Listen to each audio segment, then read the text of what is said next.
We work, we live, we innovate, and create. At the center of it all is your brain health. The ability to solve problems, think analytically, share empathy, and thrive.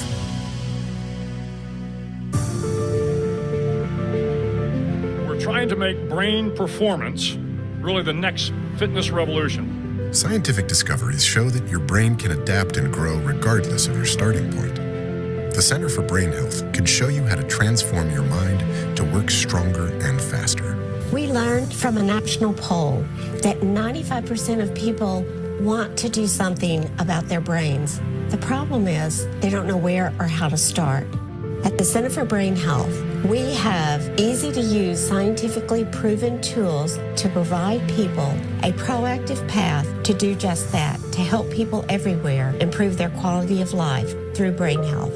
What's exciting is that it's easy to start, and starting is urgent because we are in a brain health crisis. So how do you boost your brain power? How can better brain health help you focus on what's most important? Brain training is a part of the way that we would distinguish ourselves from others. Quite frankly, I think that's going to be commonplace in businesses in years to come. We are seeing an epidemic of mental health concerns. Stress and overload lead to depression, anxiety, and burnout. Our brains hold the key to navigate these hurdles. It's never too soon to start. I think the greatest national security threat is pre-K through 12. If we don't take care of educating our young men and women, then we have to ask ourselves, where are we going to be in 20 years? Research shows training middle schoolers how to think, problem solve, and innovate significantly improves academic achievement. Even more importantly, it enhances confidence and well-being for them to thrive throughout their lives. It really helps the kid and it builds their stamina. I genuinely credit my success in the classroom from this program. The key to the future is stronger brain health for individuals and communities. Ready to transform the world with us? Be a part of the brain health revolution. It starts here.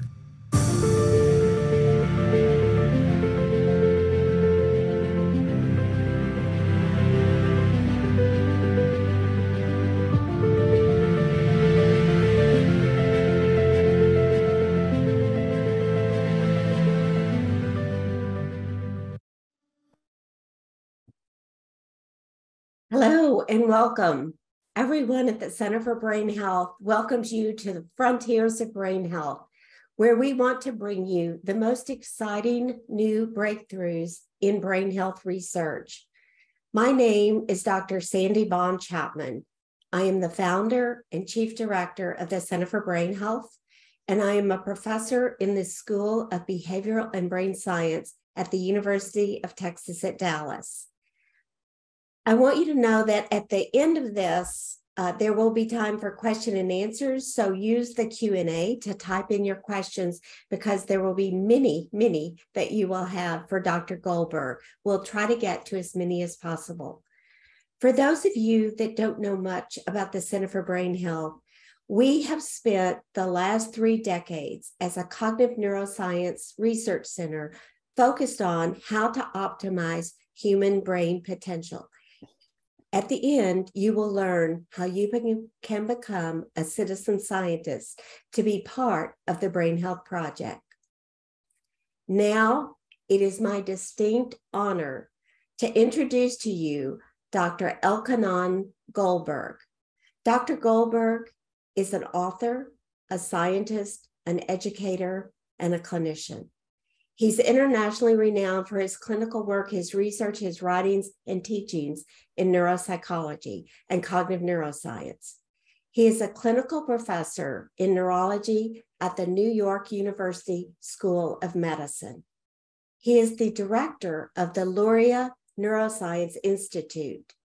And what really blows you away, if you understand cognitive neuroscience, he was a student of the famed neuropsychologist Alexandra Luria. who is really the father of modern day neuropsychology. Dr. Goldberg was able to study with him, and he has taken his work even to much further domains than Luria imagined. He's done extensive work in long COVID, which is why I sought him out to speak to us as we're learning so much about it. Perhaps even more impressive is Dr. Goldberg is a humanitarian. He is deploying his skills now to the world to better help people in Ukraine, helping physicians set up a way to detect brain injury and post-traumatic stress to help the military that are serving there. Please join me in welcoming Dr. Goldberg. Hello, my pleasure. Thank you for inviting me. And it's my pleasure to contribute to your program. Okay, so let's start without much further ado. So let's talk about long Neuro-Covid and the challenges that it presents, okay? Let me start with the most important slide of this presentation. It might even be that it's the only important slide of this presentation. The rest is just an embellishment. So if you look at, in the course of the last few decades, let's say the last century, we have been kind of bedeviled by a number of viral epidemics and pandemics. And if you look at all of them impacted the brain, okay? Even though they were originally linked to other biological systems like HIV, human immunodeficiency virus was originally linked to the immune system, which attacked the immune system, and SARS-CoV-2, the current novel coronavirus, was identified as a respiratory virus, and they are. But sooner or later, found out that the brain was also in the crosshairs, okay? So all these viral disasters which befell us, herpes simplex, HIV, Ebola virus, Epstein-Barre, cytomegalovirus, SARS, kind of the predecessor of the current epidemic, MERS, and the one which kind of the mother of all viral pandemics, the Spanish flu of 100 years ago of 1918, they were all attacking the brain as well. They were attacking other systems, but all of them attacked the brain as well, okay?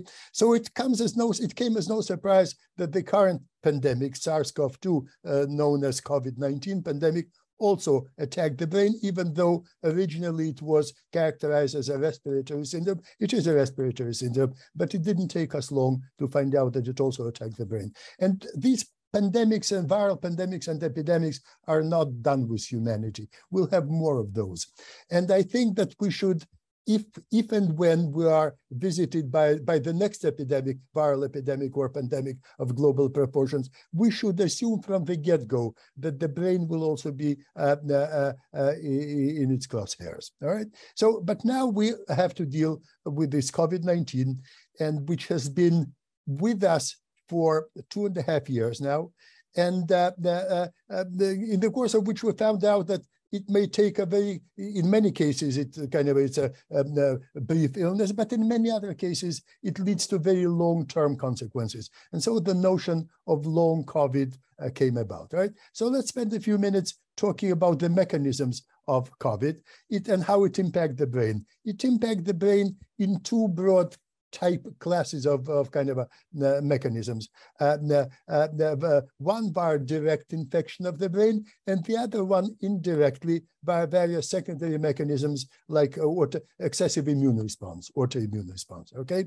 And so the direct infection of the brain by the virus may in turn take several specific routes. It may be via blood, hematogenous route, or it may be through so-called rapid transsynaptic axonal transport, okay?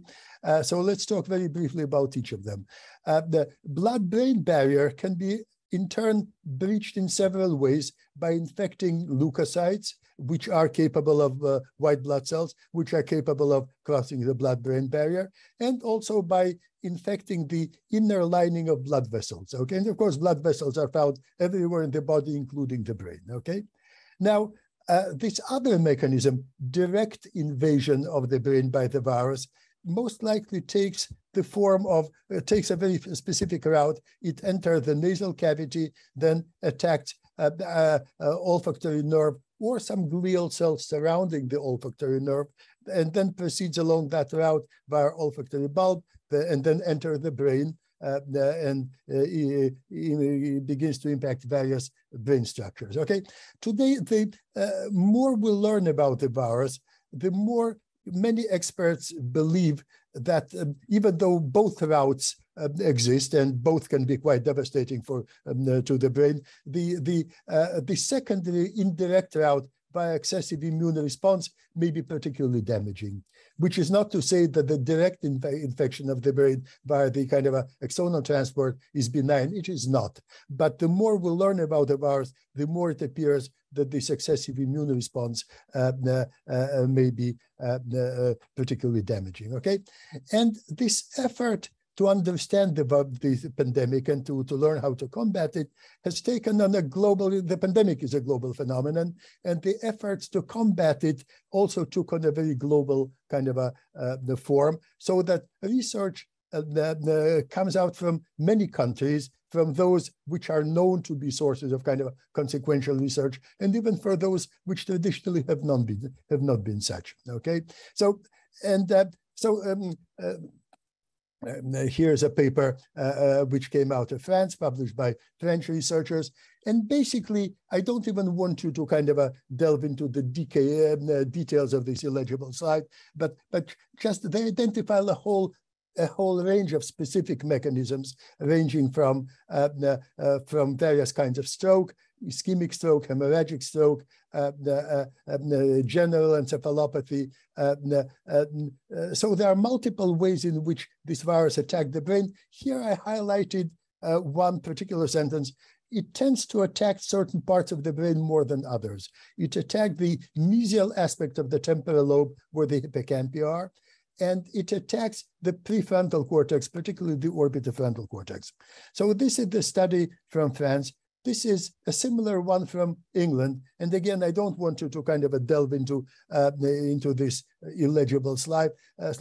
Basically, the findings here, summarized by the French researchers and those summarized by the British researchers, are very similar. And this is precisely the point that I want to make, okay? That the effort to understand this pandemic is global, and the findings which come from various corners of the world are reasonably consistent, suggesting that we are dealing with the kind of a global phenomenon which manifests itself in similar way throughout the world, as opposed to some kind of a local idiosyncratic manifestations, okay?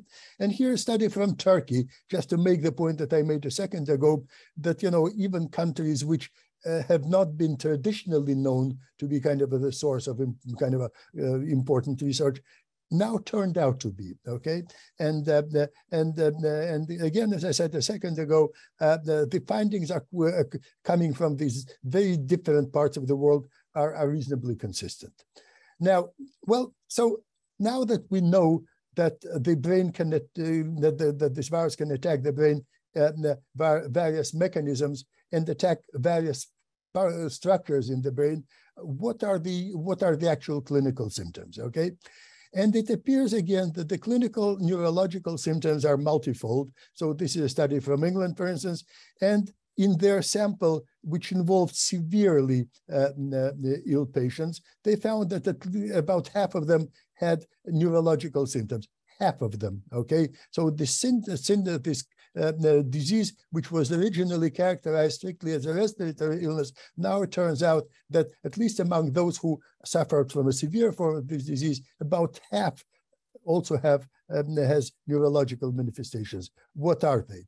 Impaired consciousness, acute cerebrovascular events, which is a fancy way of saying stroke, and as well in both ischemic and hemorrhagic stroke they may be present, skeletal muscular structure system may also be affected. Now, British the scientists try to classify these multitude of ways in which this virus can impact the nervous system, and they identified a somewhat arbitrary classification, but I find it useful. The encephalopathies, neuroinflammatory syndromes, again, these are, of course, neuroinflammation is a manifestation of the secondary excessive immune response.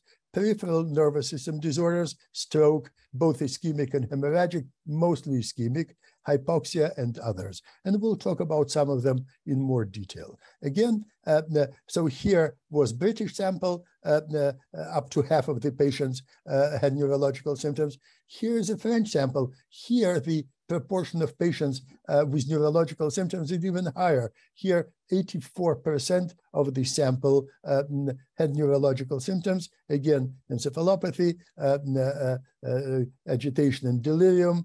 And the point that I made a second ago, many of these patients also had neuroimaging, MRI, and they found the preponderance of frontotemporal involvement, okay? So this will be a recurrent theme that these certain brain structures are more vulnerable than others, and temporal lobes, mesial aspect of the temporal lobes is one of them, frontal lobes is another one.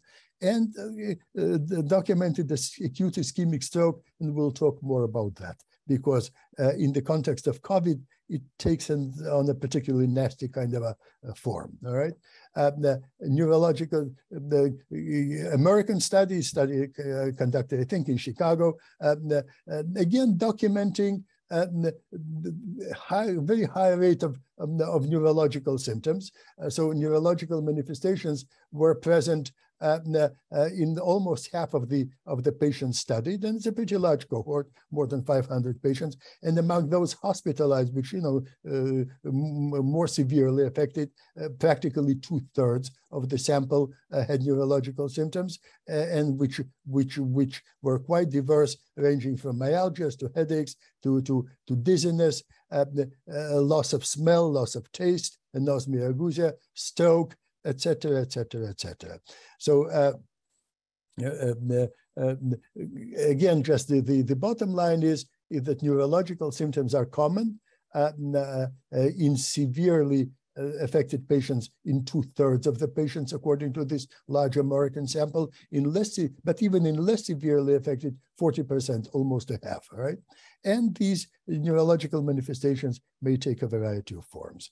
A British sample, again, I don't, the reason I included these illegible slides is basically to show you two things, two things, that the effort is a global one, effort to try to understand this illness is a global one. The research is coming out from practically every corner of the world, and the findings are reasonably consistent, again, pointing to the fact that really we are not dealing with some kind of a local idiosyncrasies with God knows what kind of cofactors, but we are dealing with the intrinsic properties of this disease, of this pandemic, right?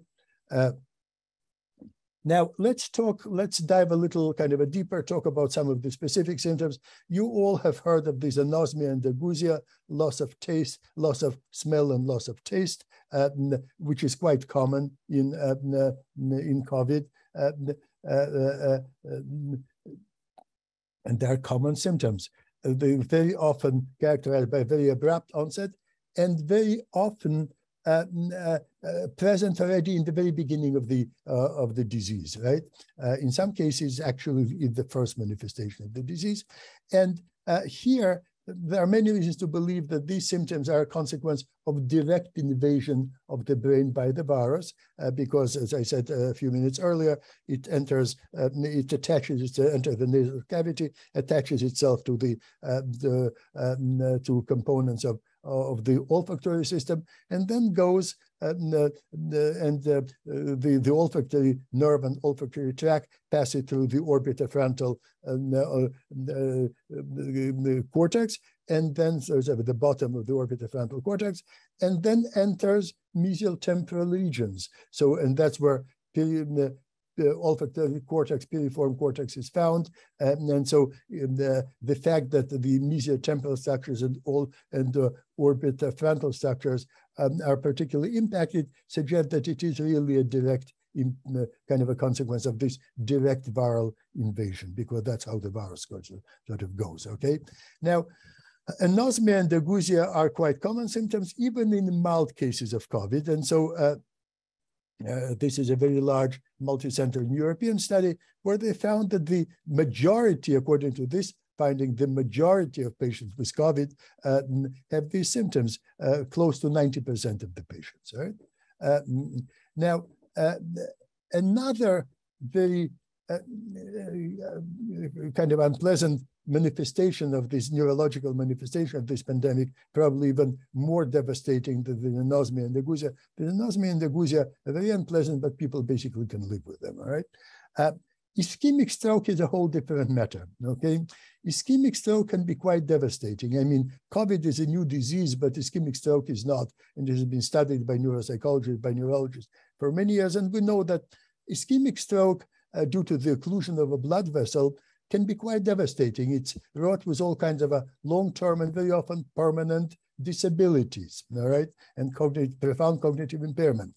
And of course, the larger the blood vessel which is clogged, the greater the graver the consequences, because that, you know, if a blood vessel if an artery is occluded, then the neural tissue downstream of that occlusion will suffer, will be deprived of oxygen and will suffer. Okay, so the larger the blood vessel, the graver the which is occluded, the graver the consequences. And what they found in COVID, that this ischemic stroke tends to occur in large blood vessels, which mean that the consequences are quite grave. And another thing that they found is highly unusual, that these ischemic strokes that there may be multiple ischemic strokes practically simultaneous, okay? And that is highly unusual. Usually, you know, to people, it's not that uncommon for a patient to suffer multiple ischemic strokes, but usually they are spaced over time, all right? Whereas in the context of COVID, they encountered this kind of a bizarre situation that multiple ischemic strokes were essentially co-occurring due to the simultaneous occlusion of large blood vessels due to hypercoagulation. And hypercoagulation is a consequence of this kind of a secondary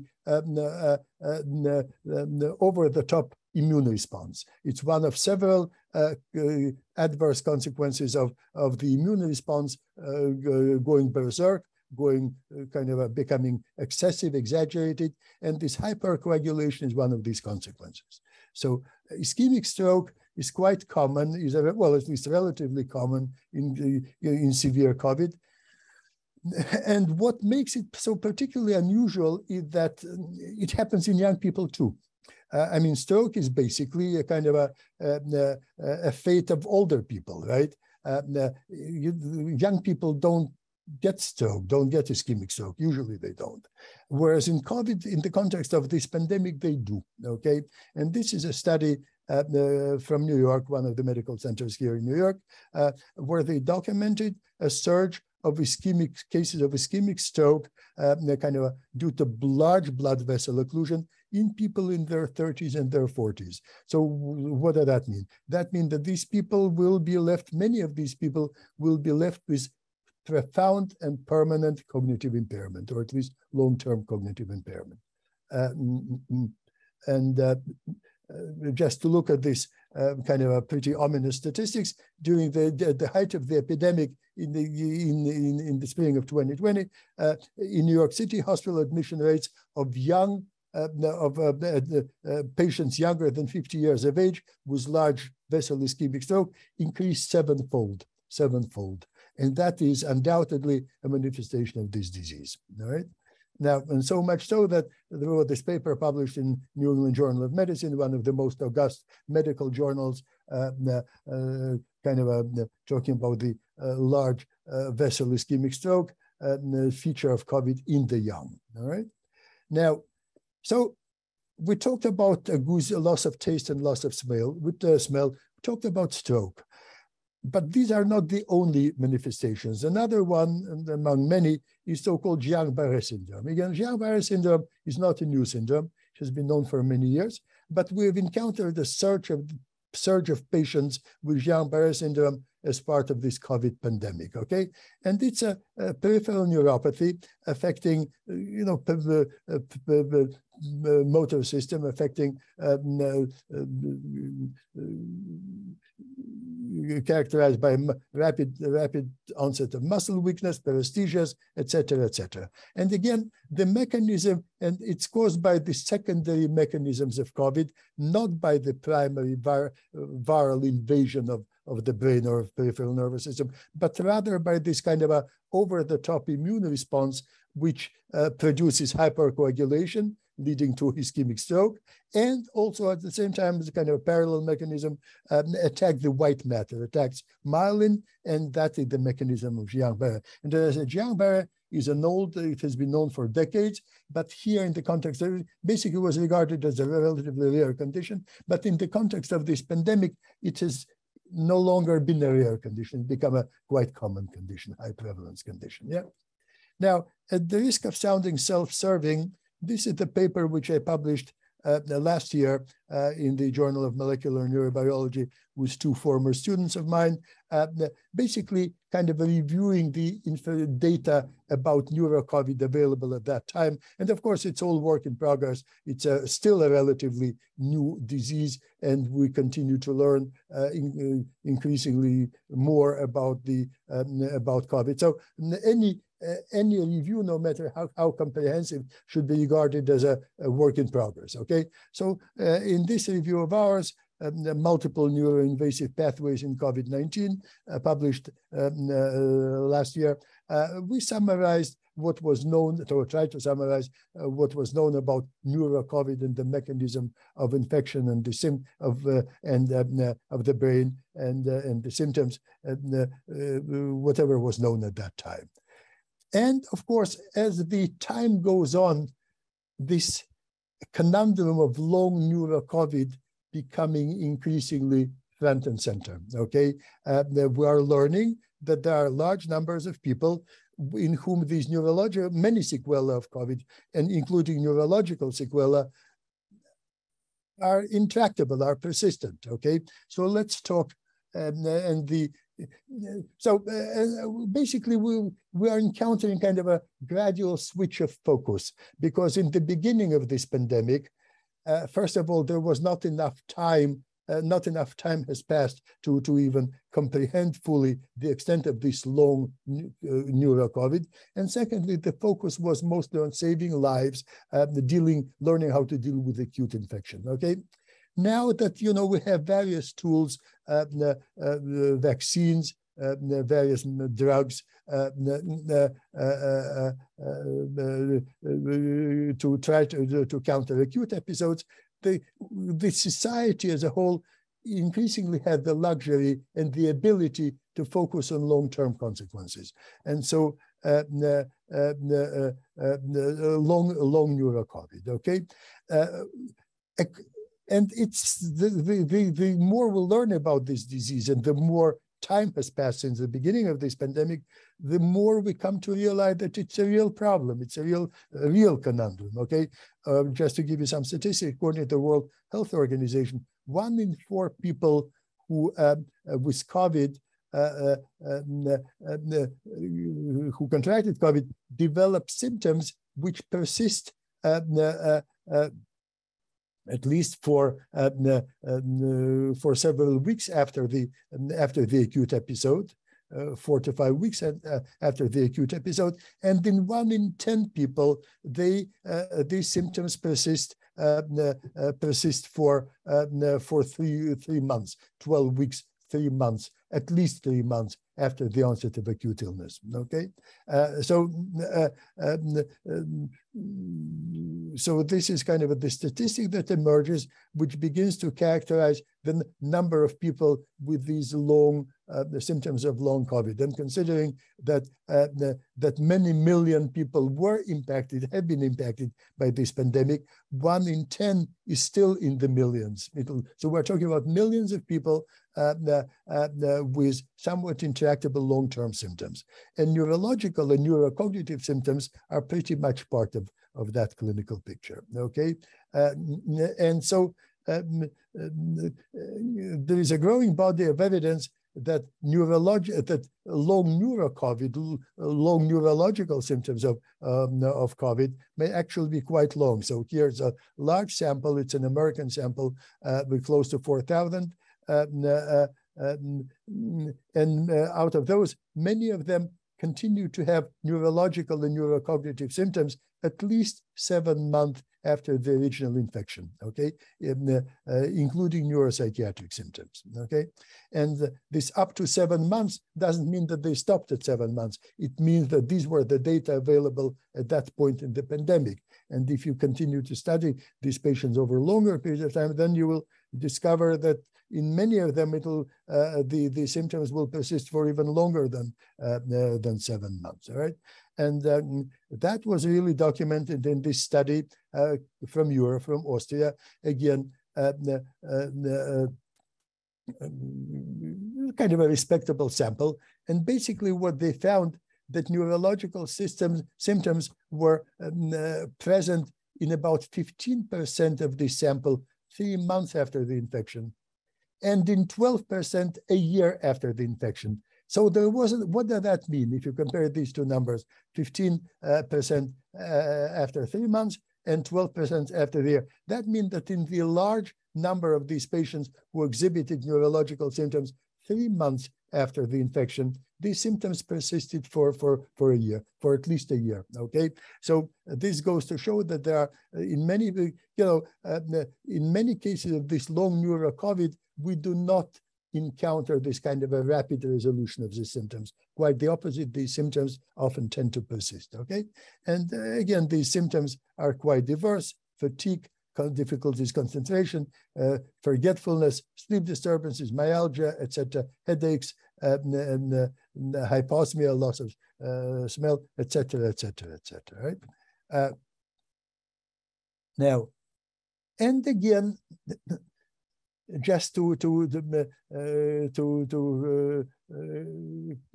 kind of a challenge this wishful thinking, this notion that COVID is particularly severe in older people. It's true, okay. Statistically, older people are more likely to end up with severe symptoms, but the notion that young people are spared is not true. So here there is some evidence that young people, even with mild initial illness, may develop acute COVID and Neuro-Covid with neuropsychiatric symptoms. So even in people who are young and in whom the initial acute illness was mild, still there is a possibility of long Neuro-Covid, all right? So one has to be careful. Now, this is the study from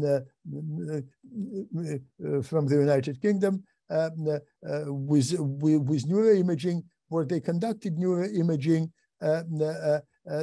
in people. All the participants got 2 scans separated by 140 days, and 140 days would be what? 140 days would be like 4 months, right? 4.5 months. And basically they found that in many of them, the pathological changes documented in neuroimaging persisted, okay?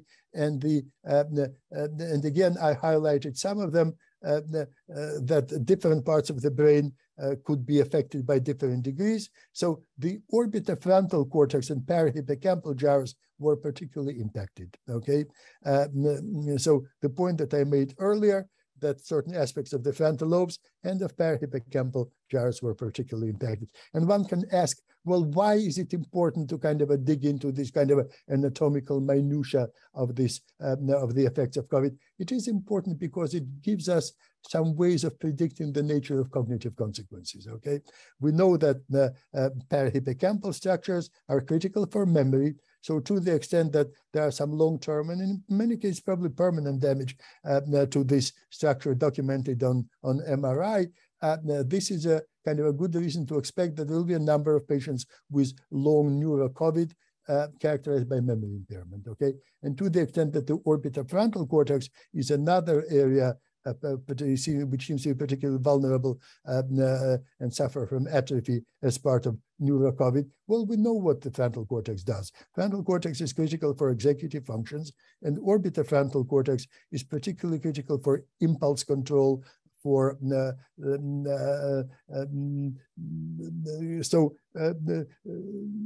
this is the reason to expect that in many patients, there will be long-standing executive deficit and difficulties with impulse control as part of this long-term Neuro-Covid, all right?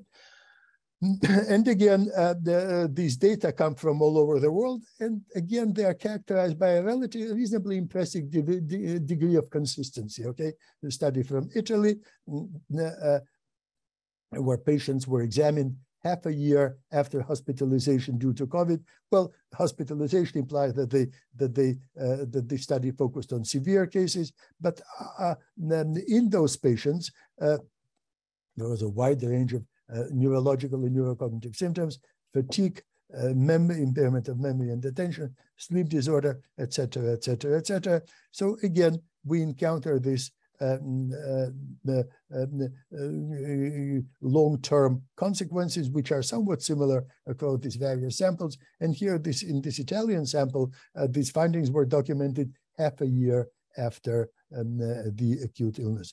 China, very large sample, and again, and a comparable follow-up for 186 days, which means what? It means about 6 months. And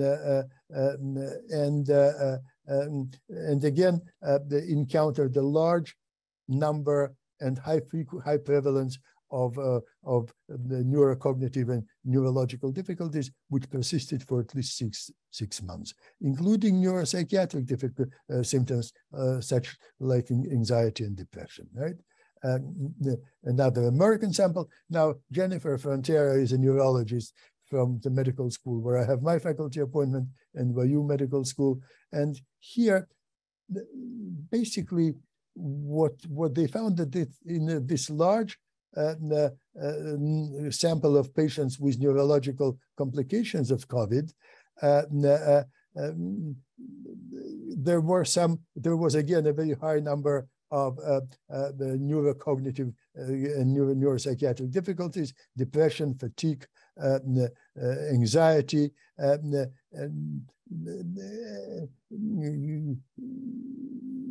poor ability to return to normal kind of work. And we increasingly encounter, at least in the lay kind of a parlance, we increasingly hear about this brain fog, okay? Well, brain fog, what is brain fog? It is kind of a lay way of referring, kind of a lay and imprecise way of referring to this kind of a whole panoply of cognitive changes, okay? So it's a persistent wide range of symptoms which persist long after the recovery from acute illness. And the prevalence of this brain fog are somewhat variable depending on the source. As in the British sample, it was present in 10 to 15% of people who, after the kind of a termination of acute illness, but in an Italian sample, close to 90%. And so the exact statistics varies, but one thing that is quite consistent is that there is a significant subset of patients in whom this long-term symptoms of Neuro-Covid, which the lay public came to refer to as brain fog, is present, okay? So to the extent that brain fog is a real phenomenon, and it is a real phenomenon, which not every physician even understands. I've had a number of patients who contacted me with these brain fog type of complaints, who were treated by their doctors as though it was in their head, so to speak, and not in their brain. They were being treated for depression, for anxiety, and they may have had all of the above, but they also had something suggestive of direct brain involvement. So what are the mechanisms of brain fog? There may be many. Persistent inflammation of the brain, microvascular pathology, and maybe others. And this is a paper which we published also last year in one of the Lancet journals. So this persistent brain inflammation was likely present in patients 3 months. Well, 3 months is what we had at the time, okay? We said 3 months after. That doesn't mean that it was only 3 months after. Had we been able to follow these patients for longer, it may have still persisted. So at least 3 months after the recovery from acute COVID illness, okay? And here is a study which basically documented the persistence of brain inflammation even for a longer period of time. So there is brain inflammation. There is microvascular pathology. This is a very interesting study, came out of Johns Hopkins, where again, documenting that capillaries, if a large artery is clogged, is occluded, then you will have a catastrophic stroke. And, it will either kill you or will leave you crippled for life, okay? But here, these people at Johns Hopkins describe something else, the clogging of small capillaries. So if you have small capillaries throughout the brain clogged, then in all likelihood, it will not have a catastrophic effect, kind of a really catastrophic effect, but it will result in kind of a persistent, somewhat debilitating effect. It will be brain fog, okay? Could be one of the mechanisms of brain fog, all right? And again, there are these multiple sources of evidence of this microvascular pathology. So again, brain inflammation, microvascular pathology, there may be several mechanisms which may account for these brain fog. And basically what we're learning that many brain structures can be affected, but particularly the frontal lobes, mesiotemporal lobes, and the brainstem. And that means that this will lead to executive deficit, this will lead to memory impairment, this will lead to the deficit of arousal and attention. And this is what the literature says. There is some evidence that you often encounter dysexecutive syndrome in these patients, both American evidence and French evidence. Executive dysfunction was revealed in the majority of patients studied by these French scientists. Memory impairment is also common.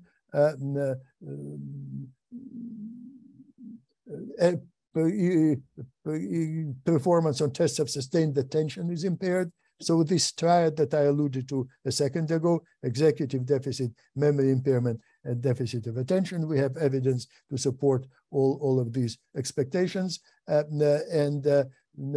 also other things. I mean, these may be the three kind of a particular cognitive domains likely to be impacted by Neuro-Covid, but there is also a idiosyncratic component, so that other aspects of cognition may also be affected, probably by mechanisms like ischemic stroke, which may occur anywhere where there are blood vessels, right?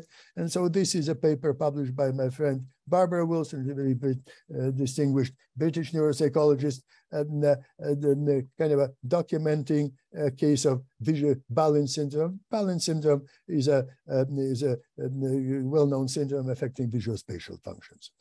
Delirium and dementia is another very important kind of a set of manifestations. Now, delirium is relatively common, particularly in older patients suffering from COVID, so much so that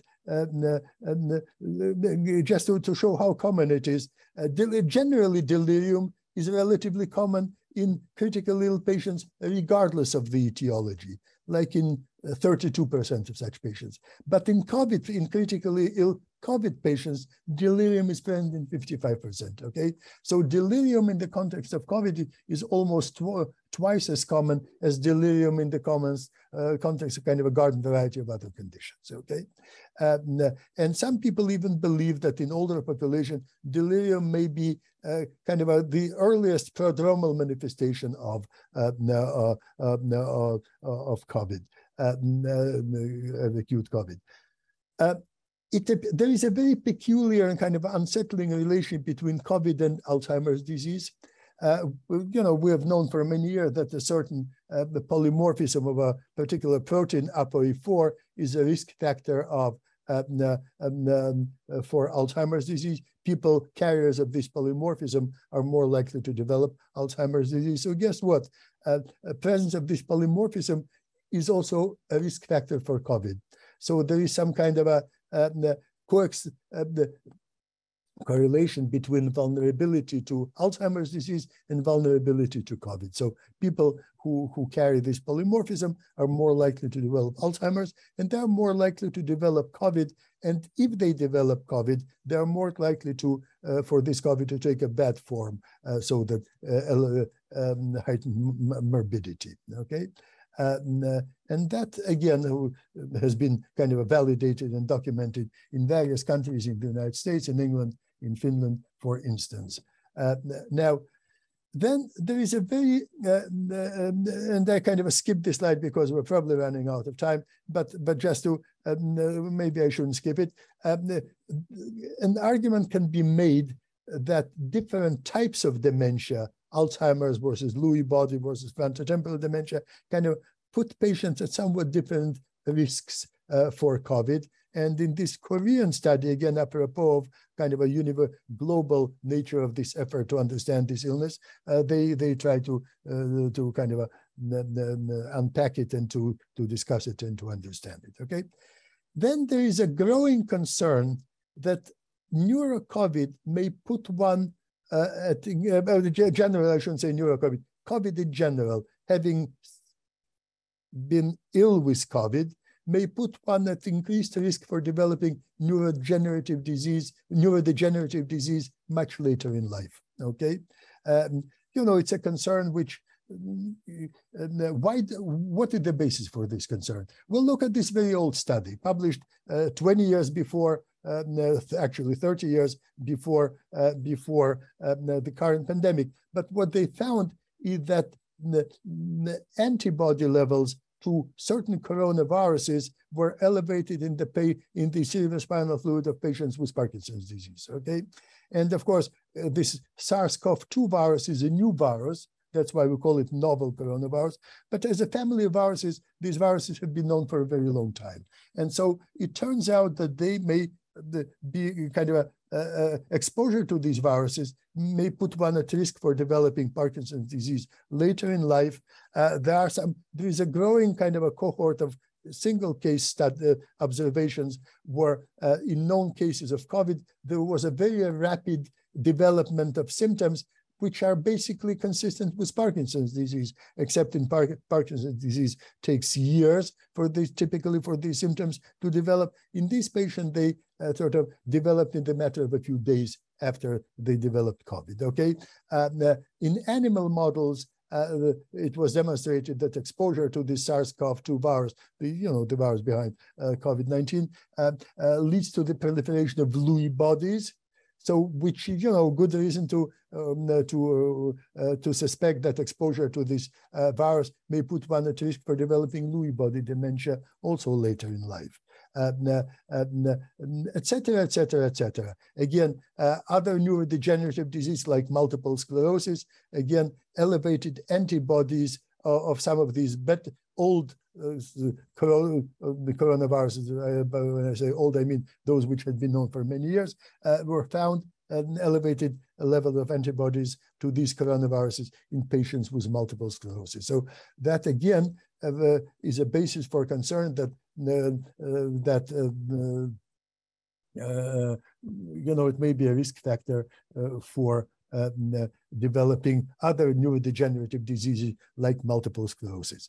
Now, and again, in a cohort of patients hospitalized for COVID, particularly, it was demonstrated that particularly in those with neurological symptoms, some of the indices of markers of brain injury were even higher than they are commonly seen in patients with Alzheimer's disease. Now, we can keep talking. I think that I'm out of time. What I wanted to do, I wanted to talk about psychiatric symptoms in COVID, and there are multiple psychiatric symptoms. Let me just run through the slides. Anxiety, depression, long-term neuropsychiatric symptoms have been documented. Features of PTSD have been documented in patients with COVID, again, in the United States, in England. And again, there is nothing new in life. If you look at this kind of a famous or infamous pandemic, Spanish flu pandemic of 1918, it was also characterized by a large number of cases of acute psychosis, okay? And HIV is also, untreated HIV was also known to result in acute psychosis. So back to the first slide. So all these kind of exposure to coronaviruses is a risk factor for psychiatric illness, and that is also true for many other viruses, all right? And here in that context, just make one statement that that'll be that, is particularly interesting. With respect to kind of a general respiratory or gastrointestinal symptoms of the COVID, there is no particular reason to believe that it's characterized by cultural differences. I mean, our lungs and our guts are more or less the same across various cultural environments. Not so for psychiatric symptoms. For psychiatric symptoms, that may be a very interesting topic for psychologists. There may be some very interesting non-trivial interactions between this pandemic and culture, okay? And so that's a very interesting area of studies, which is made possible by the fact that there is a large number, or increasing number of kind of data about psychiatric manifestation of COVID coming from various parts of the world: United States, Spain, India, the United Kingdom, Peru. I think that some psychologists should get together and look at these data kind of in complex and try to understand the nature of kind of a cultural contribution, interaction between the biological aspects of Neuro-Covid and culture, all right? Let me skip that. And basically the point that I wanted to finish with is this slide. This paper was published very, very recently, literally, well, it was published a few weeks ago, in the end of September, 2 weeks ago. And it was a comprehensive evaluation of post-acute neurological symptoms of COVID-19. And basically they found out that these symptoms were quite persistent and the risks and burdens were elevated even in people who did not require hospitalization during COVID. What does that mean? That means that even that it doesn't take necessarily severe COVID to develop these symptoms, okay? So now with these various tools that we have at our disposal, there is kind of a collective sign of relief that, okay, if we get COVID, we will not die, we will not end up in the hospital, but even mild COVID may result in long-standing symptoms of Neuro-Covid, all right? So we're not ready for Kumbaya, and we need to all work together, and the society is in dire need of multidisciplinary kind of a long Neuro-Covid clinical centers, because numerous patients are clamoring for support and competent resources are not always readily available. So creating such centers, both physical and virtual, and creating them fast is the challenge for our times, all right? So thank you for your attention. And so this is me with my dog Brutus, and I'm very thankful to him that he didn't bark or did not fall asleep or snore, because he's right here next to me. Thank you for your attention. So I'm a little over time, but not hugely. So we have some time for questions. Yes, Dr. Goldberg, thank you so much. You can stop sharing your screen. And wow, what so much rich information for us to think about, act on, and do something. So some of the questions that are coming in, which, you know, I have a lot, I would love to spend the afternoon with you, but what about long COVID? Can it be triggered by the COVID immunization series? You know, people are often asking, does the immunization actually cause some of the problems that we're having? So what is your knowledge on that?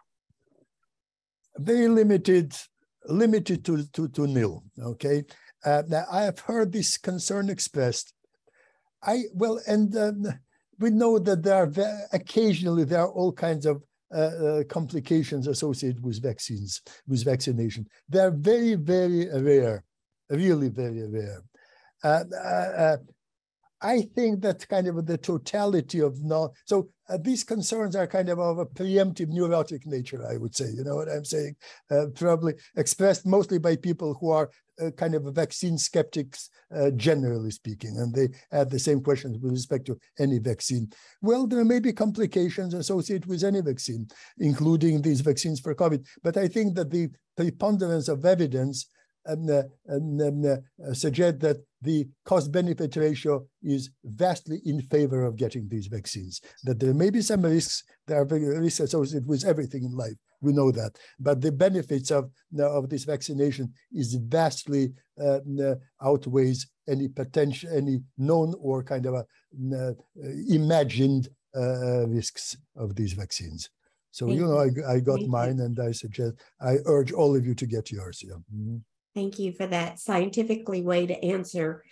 And do you feel like in some ways that the vaccine, that maybe some of the COVID symptoms and the long COVID and the Neuro-Covid symptoms could be less with vaccinated people? Or what do you feel like the impact has been now that people are getting vaccinations more? Could it be? Another very good question. Again, the disease has not existed, the vaccination has not existed long enough for us to know. But there was some British study documenting the number of referrals to general practitioners, and among those vaccinated, there was a vast drop in the number of kind of referrals to doctors. So, which suggests that there are fewer symptoms. Whether vaccinations more specifically protect one from neurocognitive symptoms compared to, I don't know, gastrointestinal or respiratory symptoms, I don't know. Mm-hmm. But these are all good questions, and they should be studied.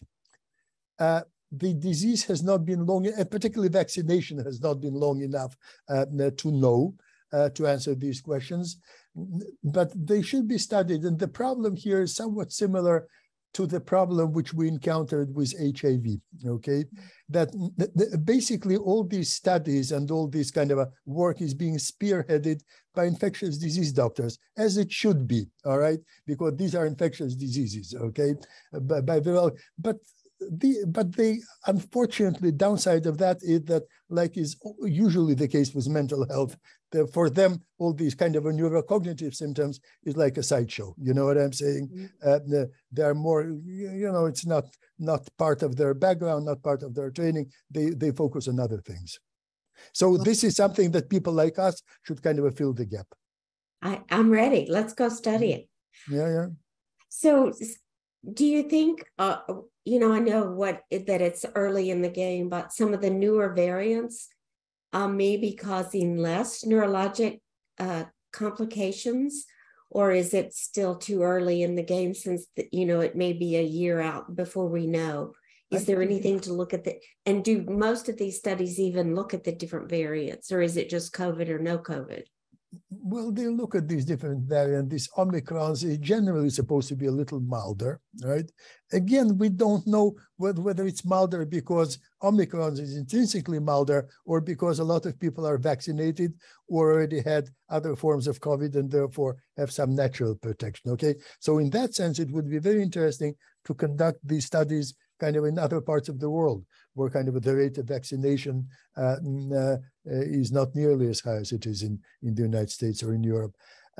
Whether these, and we know that some of the kind of most notorious neurological symptoms, like anosmia and agousia, seem to be less prevalent in Omicron, okay? Mm-hmm. But as far as I'm concerned, anosmia and agousia, well, these are bad things, but these are not catastrophic things. I would like to know whether the prevalence of ischemic stroke is lower in Omicron than it was in other versions, earlier kind of versions, and I'm not aware of such studies. Mm-hmm. Very interesting. So Stuart has a question. He wants to know, does normal seasonal influenza sometimes have neurologic symptoms? And if not, do we have any idea what is it about the COVID virus that causes the difference? Well, first of all, seasonal influenza may also cause neurological symptoms. But this kind of a propensity to attack the nervous system is not unique to COVID. That was my first slide, okay? That basically, practically every viral pandemic or epidemic of the 20th century, even regardless of how it was pegged originally, like HIV was thought of as a disease of the immune system, which it was. All the SARS, MERS, and now the novel coronavirus have been originally pegged as disease of the respiratory system, which they are. But regardless of what else they, I mean, Ebola virus is hemorrhagic, kind of a systemic hemorrhagic illness, okay? So regardless of what else they do, they also impact the brain. So in that sense, COVID is no exception. Right.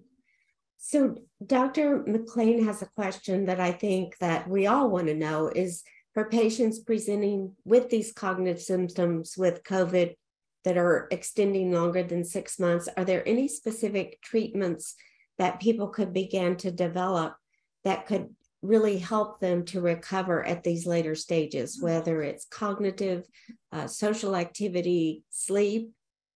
What types of things do you see on the forefront? I think that this is an arena for people like us to step into. Here, I don't think that we're talking mostly about pharmacology. We're talking mostly about cognitive training, cognitive encounter, counseling, and just general education and counseling. I had a personal experience. A friend, a colleague from Florida called me, said his mother ended up hospitalized, older woman, obviously. My friend is probably in his late 40s. So, and developed delirium. And her doctors basically assumed that it has nothing to do with the disease, it's coincidental. So this friend called me to asking to send him some references to shove it under these doctors' noses to that just to for them to change their mind that this delirium in all likelihood was part of COVID, okay? So in general, and I encountered it more than once, that these cognitive manifestations and psychiatric manifestations are just regarded as anxiety, as depression. So the assumption is that they are in the head and not in the brain. And again, nothing new in life. I remember a few decades ago, the same situation was what the case was HIV. At the time, I was head of neuropsychology at a large medical center in New York. And of course, New York was one of the hotbeds of HIV. You know, patients were developing these cognitive symptoms, and we knew eventually, we found out that there was such a thing as AIDS dementia and HIV encephalopathy. But many doctors remained relatively ignorant of that and continued to relate to it as though it was in the patient's head, so to speak. Okay, and the same we are seeing now. The same with COVID, with Neuro-Covid.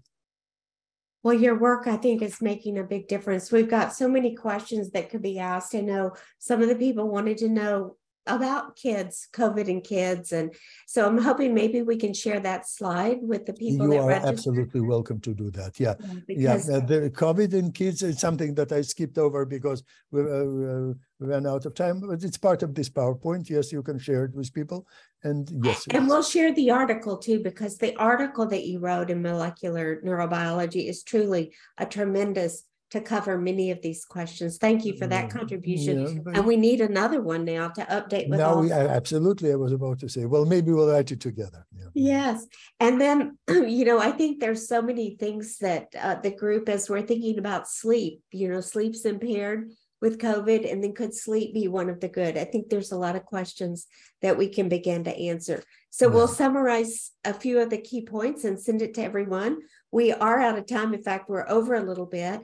But we do want to share real quickly, Dr. Goldberg, thank you for who you are, for your big mind, for your stretching us. And let's help to solve this long-term follow-up with long COVID, just like we've learned that we need to do with brain injury and concussion, that it isn't just a acute disorder, and I really appreciate the strength of what you brought out, that it is not just a lung disorder, it is a brain disorder. And we need to be very proactive because our brain is what helps us to thrive. So we're now going to thank the audience for these great questions and just share with you how you can become a citizen scientist And one of the things that we want to do, Dr. Goldberg, is to enroll people in the Brain Health Project and see if we can help them through the Brain Health Index that we've got in the trainings to help guide them through that. So if you're interested, it's online, it's free. You can access it anywhere. If you want to scan this or go to thebrainhealthproject.org, become a citizen scientist with us and do that. Thanks all of you for coming. I couldn't thank you enough, Dr. Goldberg, for such an enlightening discussion and conversation. We hope all of you will join us on October 21st, either virtually or in person. Dr. Sven Vaneste is going to join us, who is one of the world's experts on tinnitus. And we will welcome him. He's coming to us from Dublin, Ireland, and will be here in person. So I hope someday that I get to have Dr. Goldberg here in person, but until then, I can't wait to talk to him on the phone again. And I know many of you feel the same way. Thank you. Thank you for inviting me. It has been a pleasure. I look forward to more interactions. All right? Thank you. Be well, everybody. Bye-bye. All right. Thanks to everybody. Bye-bye.